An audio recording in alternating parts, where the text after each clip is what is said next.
Alright, so magsisimula ako sa mga tanong kay Miss Alice. So after months of evading the Senate, ngayon nandito ka na. Sumagot po kayo ng kompleto at makatotohanan sa aming komite. Dahil ang komite po namin, tinatratong maayos yung mga nagsasabi ng totoo sa amin at rumerespeto sa aming komite at saka sa Senado. Naintindihan niyo po yon, Miss Alice? Opo, Madam Chair. Alright. So, can you finally confirm before this committee, kayo ba si Guo Huaping? At bago nyo po i-invoke yung right against self-incrimination, hindi naman kayo yung nag-file ng inyong late registration of live birth, di ba? So, you are not incriminating yourself. So, are you Guo Huaping? Madam Chair, may mga kaso na po na final po sa akin po sa court, kaya hindi ko po siya masagot po sa inyo ngayon. I don't think yung tanong ko ay may kinalaman sa kaso sa inyo, lalo na may pruweba nang na-establish ang NBI at yung isa pang ahensya, kinukumpara yung fingerprints ni Guo Huaping at fingerprints nyo bilang Alice Guo at parehong sinabi nilang magkaparehong taong ito. So, for your own sake at para sa kabatiran ng aming komite, just one last time on this very simple, fundamental question. Ikaw ba si Guo Huaping? Madam Chair, hindi ko po kino-confirm at may kaso na po sa akin sinampa, sasagutin ko po sa korte po. Madam Chair, Well, may yes, I Senjol, one related invoke, question. Madam Chair, may I invoke, I am not going to invoke or raise a point of order, but may I invoke Section 19 of our Senate rules, which states the privilege against self-incrimination. A witness can only invoke his right or her right to self-incrimination, Madam Chair, only when a question which tends to elicit an answer that will incriminate him or her is propounded to her. However, Madam Chair, the witness or the resource person may offer to answer any question in an executive session. So I would just like to invoke that, Madam Chair, because the chairperson already stated that it will not in any way incriminate her, Madam Chair. Just to put that on record. Salamat, Sen Joel. Exactly. So, inulit, yung sinabi ko na sa inyo kanina, di naman kayo mai-incriminate, simpleng tanong kung sino ka. And additionally, unless hihingi pa tayo ng executive session, lilipat pa kami kasama nyo sa ibang kwarto para lang masagot nyo sino ba kayo talaga or palalabasin ng chair lahat ng mga taong ito para lang mag-executive session. And and before I proceed, I just like to recognize the presence of Sen Loren. Salamat, Sen Loren, for your Good morning, Madam participation Chair. today. Good morning po. Miss Alice, gusto kong ipaalala sa'yo na ayon mismo sa Korte Suprema, in the case of Office of the Court Administrator versus you, quote, the right to self-incrimination does not prohibit legitimate inquiry in non-criminal matters. So yung tanong na, sino ka ba? Ikaw ba si Guo Huaping? Hindi yan criminal matter. Hindi yan bagay na isight kaugnay ng mga kaso. Identity questions are within the purview of the committee. The Senate has a right to know. Sino bang kausap namin? Yun talagang totoong taong akala namin or ibang tao. No? The Senate has the right to ascertain who the resource persons are, who you say that you are. Sige, i-rephrase ko na lang. Okay, do you have something to say at this point, Miss Alice? Opo, Madam Chair, ako po si Alice Guo. Well, napatunayan na po namin na hindi kayo si Alice Guo. Kayo ay totoong si Guo Huaping. Hindi lang ang komite ang umabot sa ganyang conclusion, ang NBI mismo at ang isa pang ahensya. If you insist not to answer kung kayo si Guo Huaping, i-rephrase ko yung tanong ko. Ang tatay mo ay si Guo Jianzhong at ang nanay mo ay si Lin Wenyi. Tama ba? Ang tatay ko po si Guo Jianzhong po, Madam Chair. At ang Hindi nanay ko nyo? po nanay si Lin Wenyi. Nako, Miss Alice, binabaliktad nyo na yung sinabi nyo sa isang previous hearing, no? Yung bank document na to, nililista ninyo, kasi bank document mo ito, nilista mo dito bilang nanay mo, si Lin Wenyi. So, baliktad na, pinasinungalingan mo yung sinubmit mong bank document noon sa sinabi mo ngayon na hindi mo nanay si Lin Wenyi. You were born in China, not in Tarlac. Tama po ba? Ang alam ko po, I was born in Tarlac, Tarlac po, Madam Chair. Ang childhood mo, mula sabihin natin 0 to 12 years old, ay sa China, tama? Kaya wala kang maalala, wala kang makwento sa amin ni isang alaala ng pagkabata mo sa Tarlac, di ba? Yes, and Lauren, for I know one it's your related opening question. statement. Nag-off na po siya. Pero maliwanag na nagsisinungaling kung saan siya napanganak. So, I bring that to the body. Opening pa lang, nagsisinungaling na. Alam naman nating lahat na may mga ahensya ng gobyerno na nagbigay ng mga birth certificate at inamin na nila ng PSA sa mga dayuhan at kasama siya doon. So, umpisa pa lang, ini-insist niya, pinagpipilitan niyang napanganak sa Tarlac. Wala na pong maniniwala yan. Alam na po natin yan. So, I'm just putting that on record. How can we extract the truth if the first question, wala pang ang question, ay nagsisinungaling na?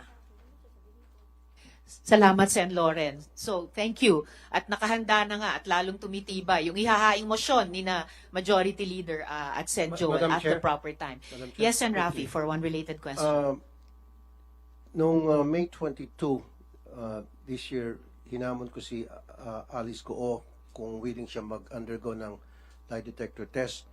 Hanggang ngayon, okay ka pa rin ba, Miss Alice Goo? Papayag ka pa ba magpa-lie detector test para malaman natin yung mga sinabi mo, ibabangga natin doon sa mga alam namin. Are you still willing? Miss Alice. Madam Chair, pwede ko po i-consult po muna. Sinong Sorry, i-consult mo? Consult ko po sa lawyer po muna. Alright, you can do that during this hearing. Ay, thank you po. Balikan po namin yung tanong na iyon during this hearing. Madam Ngayon, Chair, Miss, this yes, is related. Sen. This is Joel, related, a Madam related Chair. question. Very related. Madam Chair, obviously, itong nambasto sa Senado ay wala pa ring konsensya para magsalita ng katotohanan sa atin, Madam Chair. Yung simpleng tanong nyo kanina, Madam Chair, siya ba si Gua Huaping? Kahit po magsinungaling siya, hindi siya sumagot, kung ano-anong sabihin po niya sa atin, Madam Chair, ang NBI mismo ay nagkaroon ng fingerprints ni Alice Goo at nitong si Chinese National Gua Huaping. At in-establish po doon na match and the same person, si Guo Huaping at si Alice Goo. So ang tanong na lang siguro, Alice, ikaw ba naniniwala doon sa pagmamatch sa finger prints that match na ginawa nitong NBI na ikaw si Gua Huaping at si Alice Goo ay iisang tao? Miss Alice. Madam Chair, honestly po, hindi ko po alam kung paano po nangyari. Basta alam ko po, ako po si Alice Goo po. At pasensya na rin po kung hindi po kayo naniniwala. Ako sinasabi ko, as much as possible po, gusto ko rin pong sabihin po sa inyo lahat at sa mga magiging questions nyo rin po sa akin mamaya, may consideration lang din po ako sa safety ko rin po. Well, tatanungin ko rin kayo tungkol diyang sinasabi niyong safety niyo mamaya. Pero ibig sabihin din, bawat tanong namin ngayon, dahil paiksi na yung panahon, pasara na yung window of opportunity nyo, bawat tanong namin ay pagkakataon sa'yo magsabi na ng totoo at wag nang magsinungaling sa komiteng ito. Ngayon, Miss Madam Alice. Chair? Short interjection. Madam Yes, Chair. Senator Roy, for one related question. May I ask from the chair kung pwede natin ipaklaro sa kanya ano yung safety consideration na sinasabi niya para maklaro tayo kasi kung palagi siya mag-invoke ng safety, hindi natin alam kung anong safety sinasabi. Kung meron bang interesado sa buhay niya na isang malaking sindikato na siya ay papatahimikin o ano bang safety na sinasabi niya, Madam Chair? Miss Alice, tatanungin ko rin sana sa iyo yan mamaya ng konti. But briefly, simulan yung sagutin yung tanong ni Senator Roy. Ano ba yung sinasabi niyong safety na iyan? Tungkol po sa personal ko pong safety po. Kaya Okay. nga ano yun? Anong threat na anong safety? So anong threat nakikita mo? May Para matulungan ka namin. Sige. may death threat po. May Sino death threat. Sino? Hindi ko lang po may discuss po dito in public po. Why Kasi don't you may discuss death it in threat po. public?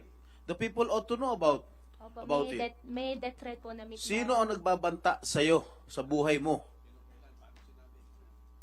Kung ayaw mo pang sagutin ngayon, Miss Alice, hindi kayo makakatakas sa tanong na yun. Tatanungin ko rin kayo dyan. Madam Chair, wala po din naman po akong plan po na takasan po yung question po. However po, meron lang din po talaga na safety concern po sa sarili ko po, na security concern po, na death threat po na minigay po sa akin. Kaya hindi ko lang po ma-discuss po sa public po. Madam You Chair, if I may. yes, Nung nagkita SP kayo Pro ni, Temp.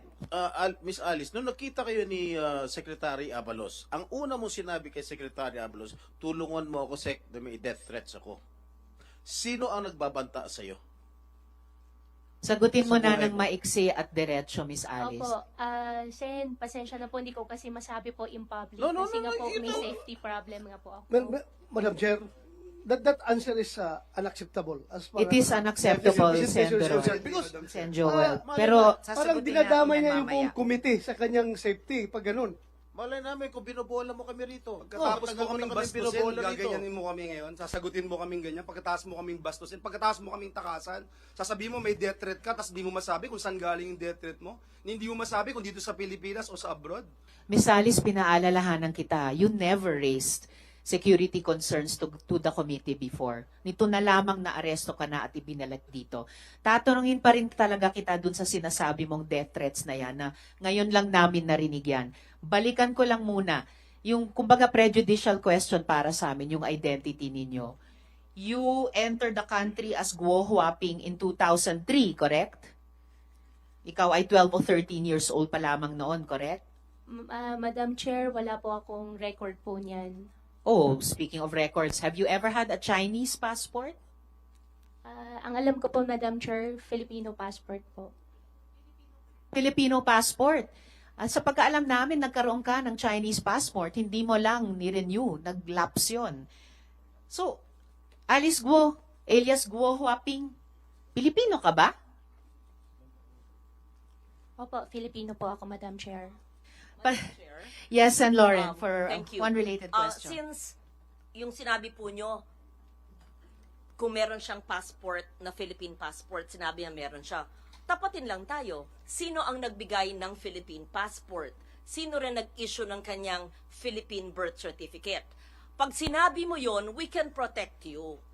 Pag sinabi mo yung totoo, paano ka naging Pilipino, paano ka nagkaroon ng passport, then you're answering us properly, we can perhaps protect you. But if you keep on lying to us, you will sink in a web of lies. Hindi ka namin maprotektahan sa mga sindikatong naghahabol sa'yo.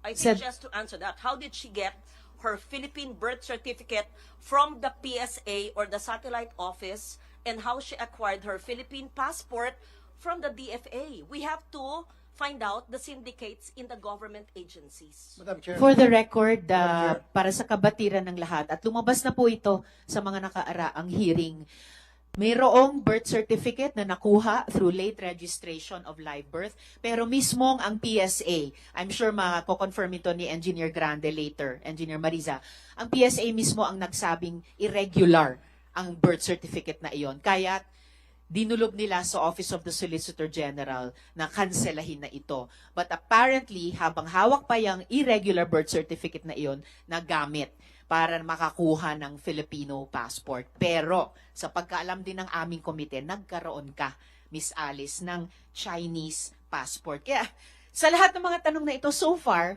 bakit ayaw mo sumagot? Wala namang self-incriminating sa mga tanong na ito. You are only being asked, in fact, you are only being asked about your previous answers to the committee. Yung mga previous documents na sinabit mo sa mga bangko na nakuha namin. So please stop being evasive. Stop being evasive before this committee. Ipa-flash, ayan, finlash namin ulit yung dactyloscopy report ng NBI, no? Result of examination, after a thorough examination and analysis, fingerprints of Guo Huaping, Ilin, and fingerprints of Guo, Alice Ilial were found identical. Opinion, NBI to, in view of the foregoing, fingerprints of Guo Huaping Ilin and fingerprints of Guo, Alice Ilial were affixed by one and the same person. isang tao lamang. Yan yung unang-unang tanong ko sa inyo. Pero nagsinungaling pa rin kayo. Now, once and for all, Alice Guo, Elias Guo Huaping, I am giving you the opportunity to explain why you should not be cited in contempt for lying before this committee and for providing untruthful and evasive testimony. Miss Alice? Madam Chair, lumaki po ako, alam ko po ako ay isang Filipino.